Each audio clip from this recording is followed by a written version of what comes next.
ҳамватанони азиз, дар таърихи халқу миллат воқеаҳои бузургу муҳиме рух медиҳанд, ки сарнавишти мебаъда ва роҳи рушди онҳоро барои солиёни зиёд муайян менамоянд. истиқлоли давлатӣ барои мардуми тоҷик аз ҷумлаи чунин рӯйдодҳои бузургтарини таърихӣ мебошад, ки дар тақдири халқи кӯҳанбунёди мо гардиши куллӣ ба вуҷуд овард. аз ин лиҳоз ин санаи сарнавиштҳост барои мо муқаддастарин ҷашн мебошад. ба ифтихори 28-умин солгарди ин рӯйдоди таърихӣ сокинони сарбаланди Тоҷикистони азиз ва ҳамватанони бурунмарзиамонро самимона табрик гуфта, ба ҳар як фарди соҳибватан иқболи нек, рӯзгори пурфайзу баракат, саодат ва комёбиву хушбахтӣ орзу менамоям. истиқлол барои мардуми шарафманди тоҷик имконият фароҳам овард, ки ихтиёри давлатдориро ба дасти худ гирифта ба сӯи зиндагии осуда, эъмори давлати демократӣ ва ҳуқуқбунёду дунявӣ роҳи васеъ кушоянд.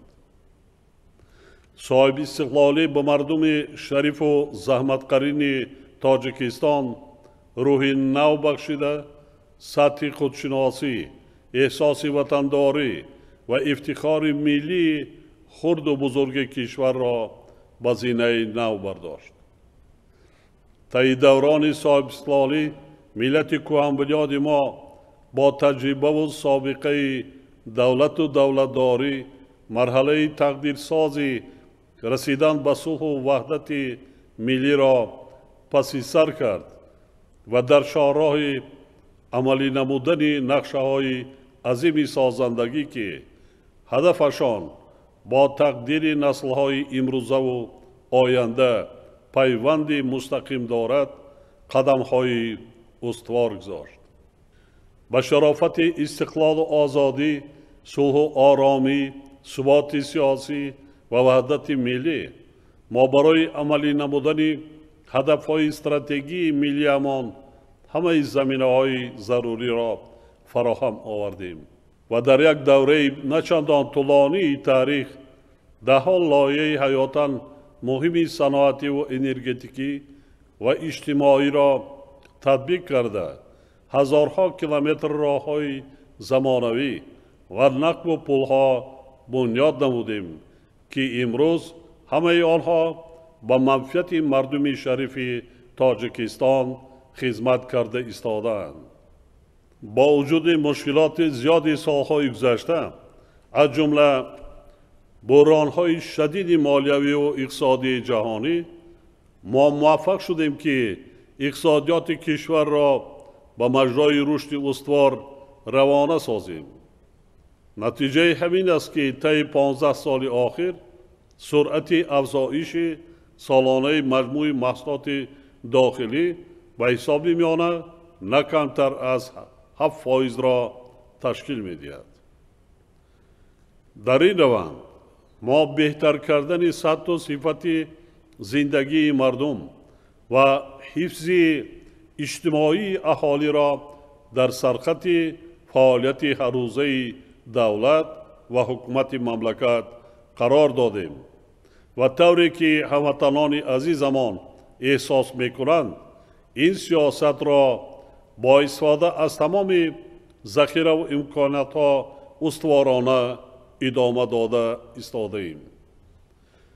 қабули рамзҳои давлатдорӣ аз қабили парчам, суруд ва нишон ба муомилот баровардани пули миллӣ, фароҳам овардани шароит барои рушди забон, фарҳанг ва суннату анъанаҳои миллиамон ба мо маҳз ба шарофати истиқлолу озодӣ, сулҳу субот ва ваҳдати миллӣ муяссар гардид.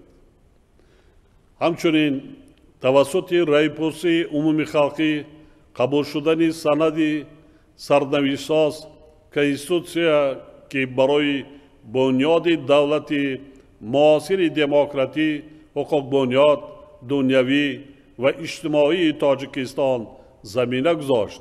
ثمره دوران استقلال و آزادی دولت تاجیکان می باشد.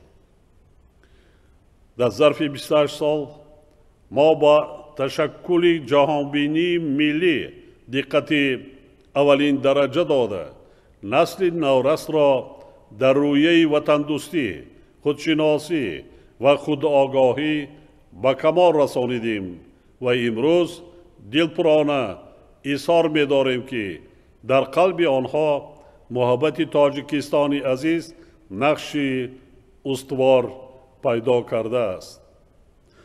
حالا ما می توانیم با افتخار و سرفرازی اعلان کنیم که دستاوردهای استقلال دولتی بی‌نظیرند. استقلال و آزادی، استقرار صلح و ثبات سرتاسری و وحدت ملی راه ما را به سوی عملی گردانیدن دگرگونی‌های بنیادی جمعیتی و سیاسی باز نمود. استقلال ملی همچنین به حیث عامل متحد سازنده خلق تاجیکستان امکانی تاریخی پیش آورد که ما در کشورمان با تکیه به ارزش‌های از جانب عموم پذیرفته شده تحکرسی تشکل جامعه شهروندی را گذاریم. انتخاب درست راه منبعده پیشرفت امکانیت فراهم ساخت که تاجیکستان روابط خود را با جامعه جهانی به طور منظم و بامرام رشد داده در بین دولت‌های متمدن عالم موقع سزاوار خود را پیدا نماید. تا امروز دولت ما با زیاده از 160 کشور جهان رابطه‌های دیپلماتی را راه اندازی نموده با آنها مناسبت‌های دوستی و همکاری‌های برای جانب‌ها سودمند را تقویت می‌بخشد و پیگیرانه گسترش می‌دهد.